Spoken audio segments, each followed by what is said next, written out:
Chums, I love the fact that apparently, according to the Netflix boss, Ted Sarandos, that Meghan apparently, she could shift anything.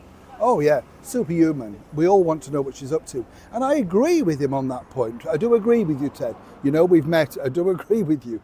The thing is, people are interested, but are they buying into the product? And that is the bigger thing that you have now in brand awareness. Many people will look at anything for free, but will they actually pay for it? But Meghan, as ever, has decided to take things into her own hands, all thanks to the fact that she felt she'd been overlooked, overshadowed. And this was reported to her from a spy in the Netflix camp. As ever, let me explain. Morning, nice to see you, chums. Thank you so much for joining me today. And as ever, thank you for your time. Welcome one and all brand new subscribers. Hope you're keeping well. I've had some lovely pictures, by the way, sent to me of some of your pets and dogs that are watching the channel. Now, I don't know which way to put this, because clearly, one of them, I just love some of them. Pippin, I think it was, couldn't look more bored. I felt like saying, well, couldn't Pippin look a little bit more interested?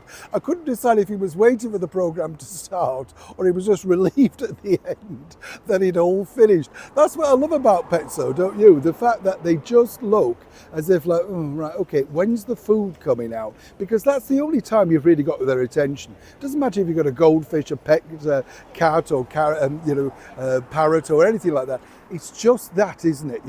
They perk up when they rustle of a bag and suddenly, oh yeah, they're your best friend. The minute they've eaten, right, okay, when's the next batch? But it was lovely to see so many pictures. Thank you so much. It's nice to know what your pets are getting up to when they're watching this.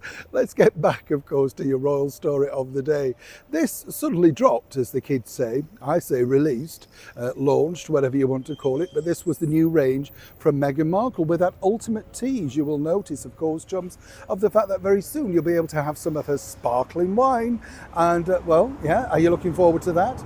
And that, of course, is going to be released on July the 1st. You figured that one out already. The wine is ready now, right? Don't bother lying, Meghan. The wine is ready. Why are you delaying it till July the 1st? Ooh, I don't know. Let's just tap fingers on chin. Why? Yes, I think we know why. For obvious reasons. But you see, she has a very good plant inside Netflix. You see, Meghan wasn't actually going to do this particular launch that quickly.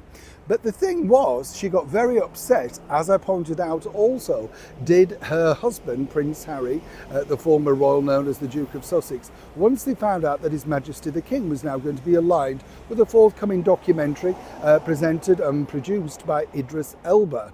You know, the man that is dashingly good looking and could be the very first man of colour as James Bond. I think he made a cracking role, actually. He's very good in all those TV ads and stuff like that. Now, here's where it gets interesting. The moment that Meghan found that was out, that was the day that she scheduled that. However, it hasn't gone unnoticed by the fact that nobody in seniority at Netflix had the, well, shall we say, kindness, audacity, whatever you want to call it, to let Meghan know in advance that this was their plan. She got it fed to her, as I say, from a particular spy inside that particular camp.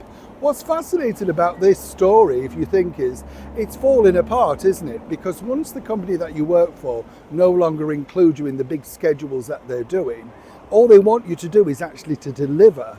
And because Meghan suddenly galvanised herself into a few new pots of jam like apricot and what was the other thing, a pot of honey or something like that, and a tease of some wine, well, it wasn't really interesting enough clearly for Netflix. They decided to go along with a bigger cheese, which of course is His Majesty the King and their association with him. As I pointed out the other day, it doesn't matter what you do, Meghan, the time bomb is ticking. And as ever, it's always wonderful to share it with you. Neil Sean in the very heart of London.